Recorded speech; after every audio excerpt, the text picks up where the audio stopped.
All right, we are live. We are live in beautiful sunny Florida. Today, fight fans, we are back, man. So about a month-long layoff here. Got to say, it felt really, really refreshing, and I'm happy to be back, man. Talking some fights with you guys. I feel really refreshed. I'm not gonna lie, the break from tape study, YouTube, doing all this, it was really nice and refreshing, and I'm definitely pumped up to be back here talking some fights with you guys, winning some bets, and talking some DraftKings as well. Happy to be back, man, even though this card isn't that great at all, which it really isn't. One of the weaker cards of the year, to be honest with you. A couple of I wouldn't say low level, but mid-tier heavyweights here in the main event.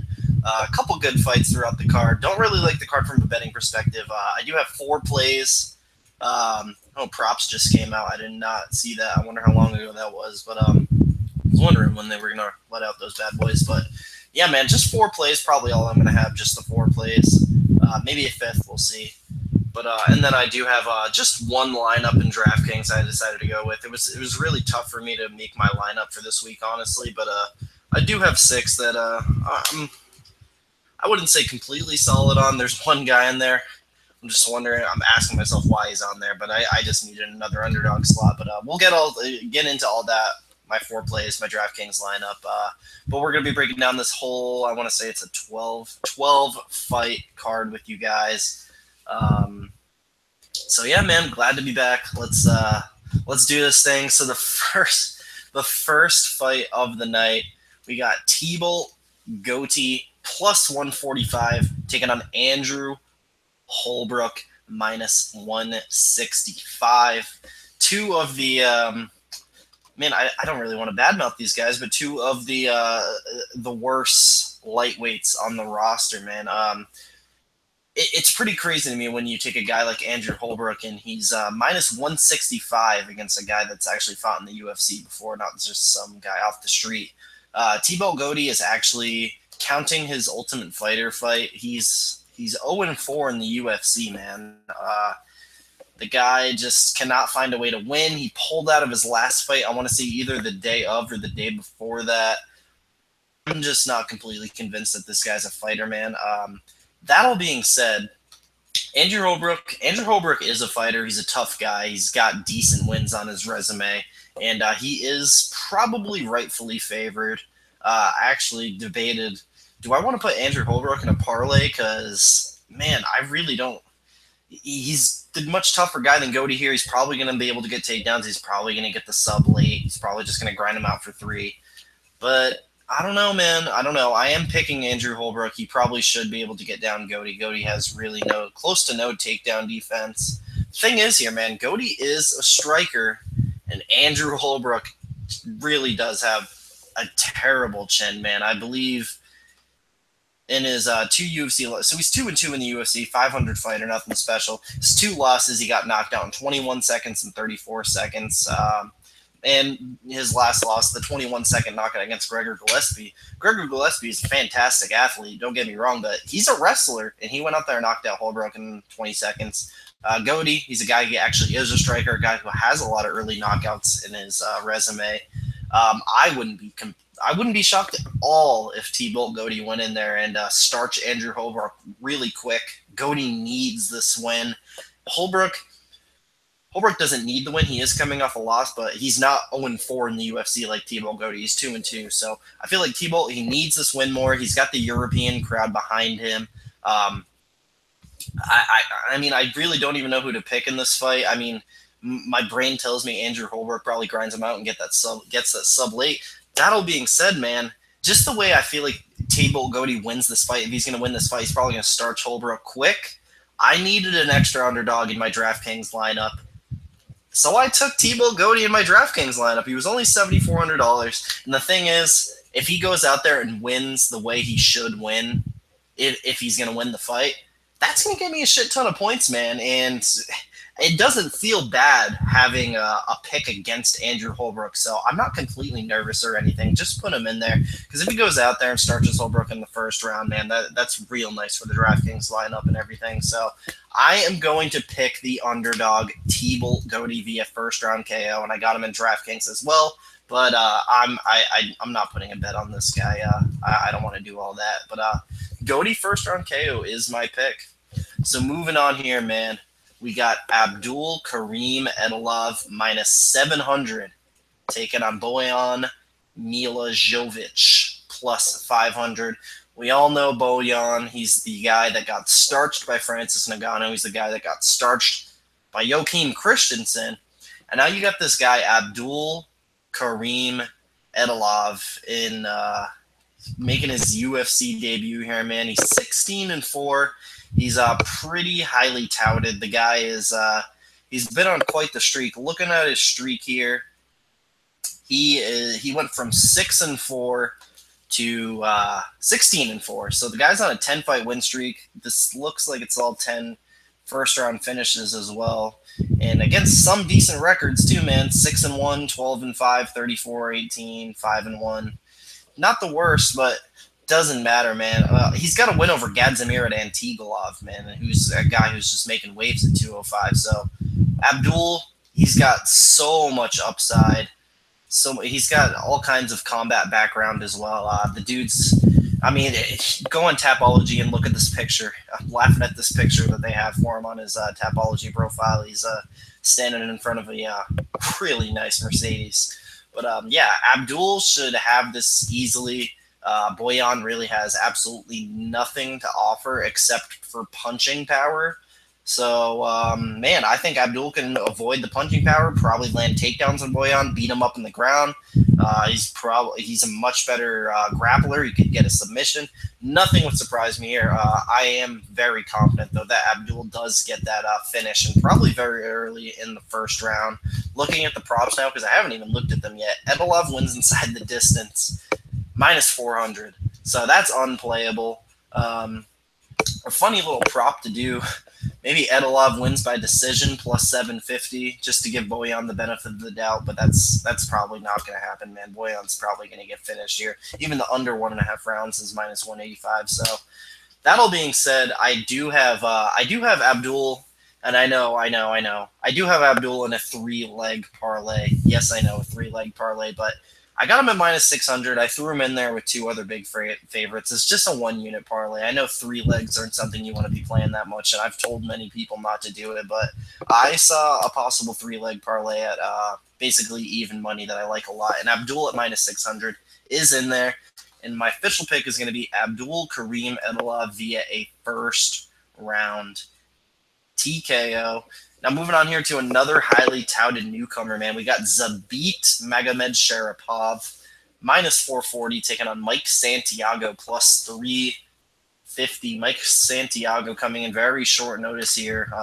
Just fought Dana White's Tuesday Night Contender Series like 2 weeks ago. He knocked out Mark Cherico in the first round. Really impressive. Mike Santiago, he started off his career really rocky, man. He was like a 500 fighter. Now he's on like a 10-win streak. So hats off to him, but he's got a real tough customer in front of him here in Zabit, man. Zabit is crazy. Zabit is a guy I've been hearing about for years now. The guys over at Frankie Edgar's gym with Mark Henry and all them, they've been talking this guy up for years. And after watching tape, I say rightfully so. He's huge for the weight class. He's a great striker, mixes it up. Real good wrestler, of course. Got to have that Russian wrestling. And then the grappling, it's there, man. So this guy is legit. Like him a lot. I think he can probably outwork Mike Santiago here over the course of 3 rounds. I'm going to give Santiago the benefit of the doubt. Say he doesn't get finished, but I think we're looking at a serious 30-27, maybe even 30-26 here for Zabit Magomed Sharapov. That all being said, I don't quite like him as much as I like Abdul. I know he's minus 440, and the price is a lot better, but I just don't like the numbers much. I just don't see as much value. I think Mike Santiago is a tough guy that's been on a roll. And Zabit, this is his UFC debut, man. So wouldn't be shocked to the core completely if Zabit lost this. But I am very confident in him. I don't have any plays. I don't have him in DraftKings. I'm passing on this fight. But Zabit 30-27 is going to be my pick. So moving on here to a fight I do have plays on, man. So we got, where's the line? We got Francimar Barroso plus 115 taking on Alexander Rakish minus 135, man. So just going to come out and say I do have Rakish on my DraftKings lineup. I got him at 8,500. I expect him to obviously go in there and do violent things to Francimar. And I do have 1 unit on Rakish at minus 125. That's to win 0.8 units there. So 1 unit on Rakish and got him in DraftKings. Basically, the dude's a real good striker. He put together a real good record here outside the UFC with 8-1. He's got some real high-level striking, man. He's got power to go along with it, which is great. Obviously, not a whole lot of talent at 205, so I like to see this guy. I think Francimar is probably far beyond his way out. The dude's been knocked out a few times as well. Man, I think the newcomer comes in here with that great striking. Obviously, Francimar is going to be looking for those takedowns, looking to use that black belt. Brazilian Jiu-Jitsu black belt on Rakish there and probably get a submission, but I think Rakish can probably use his speed and athleticism to keep distance, keep away from those takedowns. Light Barroso up on the feet, probably get an early stoppage, in my opinion, probably get a first or second round knockout. I wouldn't be shocked if this fight went 3 rounds, but I got Rakish via a first round KO. I think the striking is going to be too much, and I think he stuffs takedowns.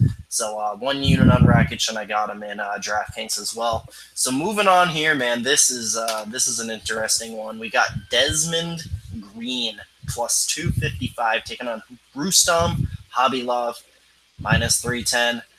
So, man, last time out, Desmond Green, UFC debut against, man, who was the guy he just fought? Was it the alpha male guy? The guy that beat John Tuck? Oh, wow. Why can I not remember this dude's name? This is going to bother me. I got to look it up. Desmond Green, Josh Emmett. Wow. Okay. So, yeah, I had Desmond Green. I had 1 unit, or I want to say, I had 1 or 2 units on Desmond Green there against Emmett at like plus 190. Cash that. Desmond Green's a real solid guy. He's durable. He's a good boxer. He's got real good wrestling. He comes from that wrestling background. And, I mean, I like him a lot, man. And I think probably he's rightfully so the underdog here against Rustam. I just think the line is really, really off. I think Rustam should only be a slight favorite here. I think ultimately the wrestling of Rustam is probably should be enough here, but I think this line's way off, and I got to play Desmond Green here. I do have 1 unit on Desmond at plus 255 to win 2.55 units. Like I said, man, the dude's not a slouch of a wrestler himself. He's got that wrestling background. The man, I mean, he was stuffing takedowns from Emmett in his last fight. I know Rustam is a higher level wrestler, but I just wouldn't be shocked. Maybe Rustam gets takedowns in the first round, but I think Desmond can probably keep up the better pace here. Maybe win the second and third round. Maybe even win the first, man. I feel like maybe he can stuff the takedowns, and when this fight's on the feet, it's going to be Desmond Green, the better boxer, getting the better of the exchanges. So Desmond Green can just stuff and box smartly. I think he can win 30-27 here, honestly, man. But it's tough betting against Rustam just because he is such a good wrestler. But Desmond Green, man, he's not a bad wrestler himself, and he's got the striking advantage. So I feel comfortable just taking a 1 unit shot here on a plus 255 that I think has a decent chance of winning. So 1 unit on Desmond Green, and he is my official pick. I'll say Desmond Green via a 29-28 decision. So moving on here, man, we got and I do have Desmond Green in DraftKings as well, man. Just needed a couple underdogs there, and he's obviously one that I'm betting on. So I'm going ahead and putting him in my DraftKings lineup as well. But moving on here, man, we got Michel Prazeres minus 380 taking on Mads Bernal plus 315. Honestly, man, I think this honestly might be my most confident pick of the card. It's between Prazeres and Edilov. Like Prazeres a lot here. Mads Bernal didn't impress me a whole lot at all. The dude can grapple. He's not a terrible grappler. He's high level. He's got a lot of submissions. Got a lot of early submissions. The dude can grapple, and he has been subbing people in the European circuit. Problem here is Michel Prazeres is an absolute truck, and Mads Bernal is not going to be able to get this guy down to the ground to where he wants it. Michel Prazeres had a similar matchup in the UFC, Gilbert Durinho Burns. Durinho, real good grappler. He wanted to get the fight to the ground and sub Prazeres, but Prazeres is just so tough to get down because he's such a stocky, short dude, and he's so powerful. So I think Prazeres easily stuffs takedowns here and probably whomps Mads Bernal up on the feet here with big punches, maybe even gets a TKO. That wouldn't even surprise me at all. But I think we're more than likely looking at Michel Prazeres via a 30-27 decision. And just because I really don't give him a good chance to finish this fight at all, I'm actually pretty solid on Prazeres via decision. I wonder what that prop is, honestly. Prazeres via decision, it's plus 122. That's not quite enough to take a shot on the prop there, but I do like Prazeres via decision a lot. That being said, I didn't quite find the room for him on my DraftKings lineup. He's not on DraftKings, but I do have Prazeres in that 3-leg 1-unit parlay with Edilov and somebody else later in the card. And I do have him in a 2-unit parlay with somebody in the next fight as well. So I have 3 units in total riding on Michel Prazeres. He's my biggest play of the night. Got him in a 1-unit and a 2-unit parlay. And my official pick is Prazeres via 30-27 decision. Moving on here, man, we do have Mirbek Taisimov finally coming back, man. What are the odds? Minus 240, taking on Felipe Silva plus 200. Now, Felipe Silva, he hasn't fought in quite a long time either, so I don't think you can take the layoff into consideration with Taisimov. Both these guys are coming off layoffs, man. And Felipe Silva had the one UFC fight against Shane Campbell. He knocked him out quick, but knocking out Shane Campbell isn't the greatest thing in the world. That's something that John McDessie did not all that long ago. I think it was probably 1 or 2 fights before Felipe knocked him out. And the thing is, Felipe, he's a good striker. He's got good power. He's real aggressive. He's got heart.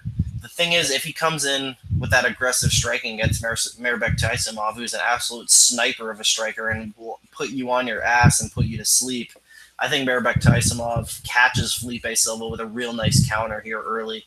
I got Mirbek Taisimov via first-round KO. I think he's just a much, much sharper striker. I don't think takedown should be a factor here. I think we're looking at 100% of this fight probably taking place in the striking realm, in my opinion. So I got Mirbek via first-round KO, and I do have him in DraftKings, and I do have him in that 2-unit parlay with Prazeres. So I got Taisimov, Prazeres at minus 136. I put 2 units on that to win 1.47. So yeah, man, I love Mirbek here. First round KO is going to be the pick for me. So moving on here, man, this is an interesting one. Probably one of the top 2 or 3 fights I'm looking forward to on this card the most. We got Darren Till minus 190 taking on Boyan Velichkovich plus 165. Now pre-tape, I was really solid on Darren Till. I thought Darren Till would have no problem stuffing the takedowns, absolutely eat Boyan up at the feet, and probably get a finish, I'd say second or third round. I don't think that's the case anymore, man. I think this honestly probably has like a split, really close decision written all over it. I think Boyan's going to have success with takedowns and grinding Darren Till out at least one round, man. I think Darren Till will have at least one round where he's just ripping Boyan up in the feet. Maybe the first round, because I'll say Darren gets the first. Boyan probably gets the third. I think it'll come down to that second round, man, because Darren Till does slow down. He slows down, and I don't think you can blame it completely on the injury in the Dalby fight. I think even if he didn't have that injury, he was kind of starting to slow down.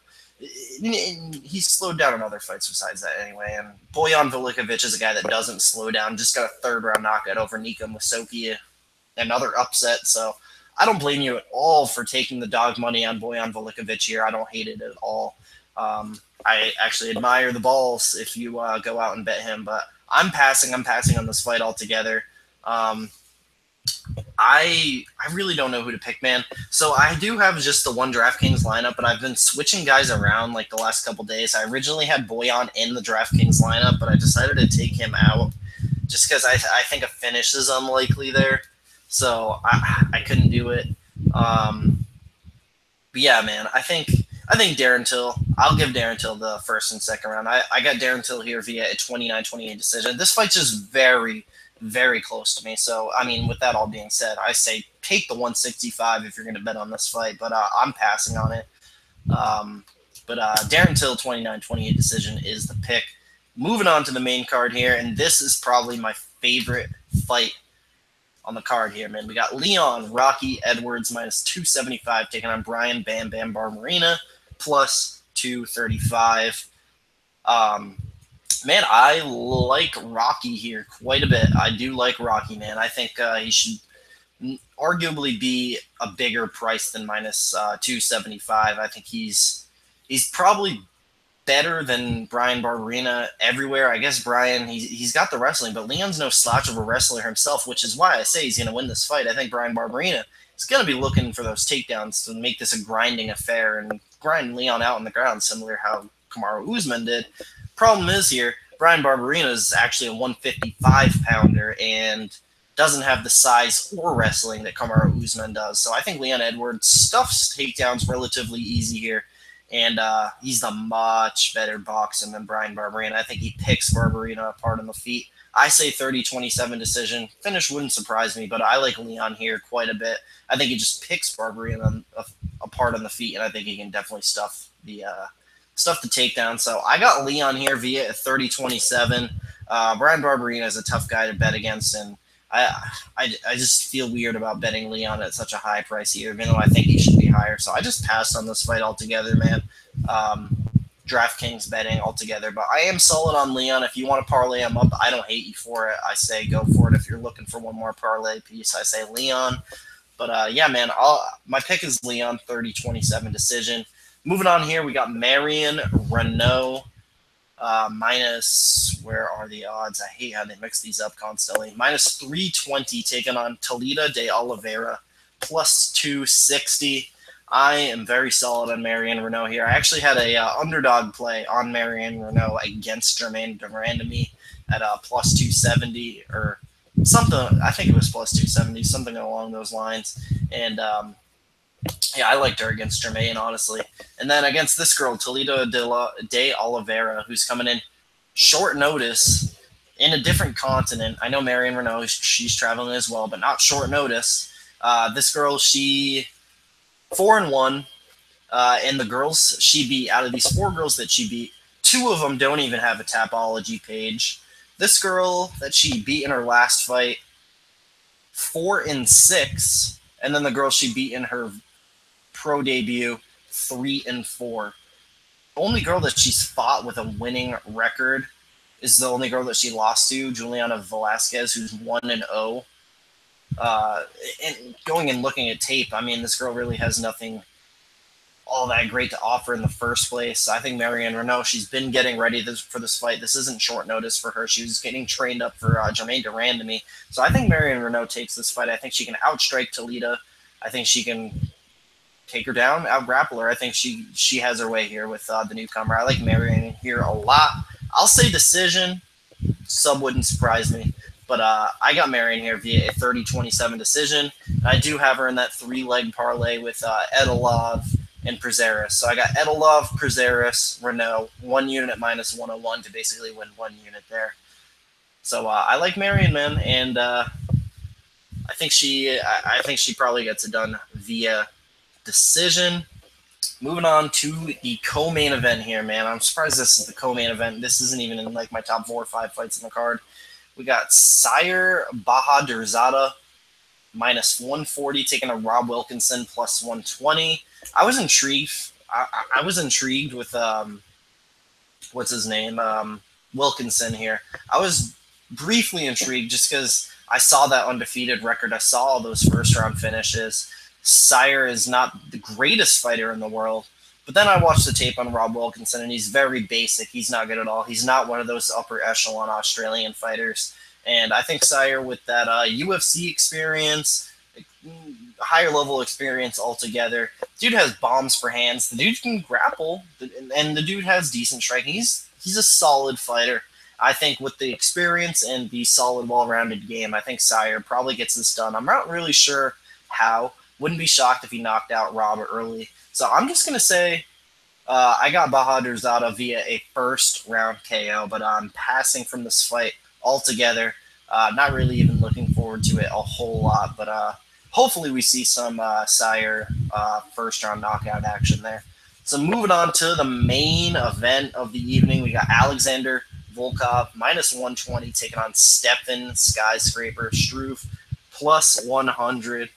So, man, I've been going back and forth on this one, and I think the line is right in the case that it's so close.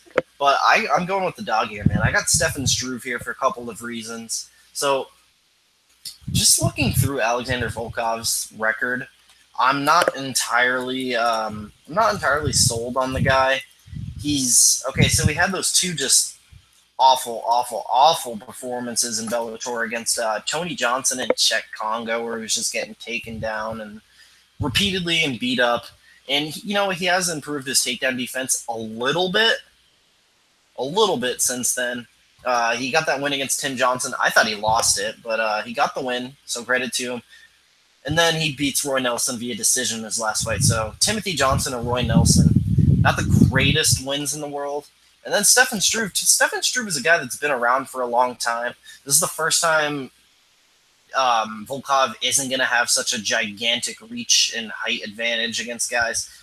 Stefan Struve actually going to have a 5-inch height advantage here and a decent reach advantage as well. I think when it comes to the striking, Volkov probably has a little bit cleaner striking than Stefan Struve, although Struve is making improvements and he's still young. You never know. Man, I think Struve can hold his own on the feet. I don't think it's Volkov destruction by any means on the feet. When it comes to wrestling, I mean, both guys have been taken down a lot. Both guys are vulnerable for takedowns. I'm not so sure either guy's going to go for a takedown. I'd say if anybody's going to go for a takedown, probably going to be Stefan Struve, just because I think he has such a grappling advantage here. I think he could honestly go out there and sub Volkov. I think he could TKO him as well, man. I think he can beat him on the feet. One does not simply finish the champ Stipe Miocic via strikes, man. Stefan Struve does have that under his belt. And it's crazy that happened looking back on it, man. But Stefan Struve he's a guy that's been around for a long time and a guy that's earned being around for a long time, man. He's got a winning UFC record. He's a good fighter, man. And Alexander Volkov is really nothing special in my opinion. I know he's Russian, but he's really not that great. So I got Stefan Struve here. I think he gets a finish in the second round. I'm not sure if it's by sub or TKO. If I had to pick one, I'll say TKO. Stefan Struve, second round TKO. Not betting it, though. I'm passing from this fight. But do got Struve in DraftKings. I decided to put Stefan Struve in my DraftKings lineup there. So that's going to do it for me, guys. Stefan Struve, second round TKO. So my DraftKings lineup is going from highest price to lowest price. I got Edilov, Taisumov, Rakish, Struve, Goaty, and Desmond Green. So looking to win big on DraftKings this weekend. That's my only lineup. And then with the 4 bets, I have 1 unit Desmond Green plus 255, 1 unit Rakish minus 125, 2 unit 2-legger with Taisumov Prazeres, and then a 1 unit 3-legger at even money with Edilov, Prazeres, and Reneau. So that's going to do it for me, guys. I really appreciate you watching. It's good to be back. It's really great to be back. I appreciate you guys all in the live chat. A lot of you guys surprised that I'm picking Struve. But, man, I'm excited. I'm excited for this weekend. It's been a while since we got some UFC in our lives. And 215, my 215 roundtable next week. I got a couple of great guests, man. I'm so excited for 215 next week. Got some plays that if the line is good, I can't wait to play them. So, man, I'm going to get out of here, guys. I appreciate you watching. Like the video. It takes just 2 seconds. Comment below. Tell me who you're betting on this weekend. Follow me on Twitter at MMAKelton. I'm down to talk fights with just about anybody. That's going to do it for me, guys. Appreciate you watching, and enjoy the fights this weekend most of all.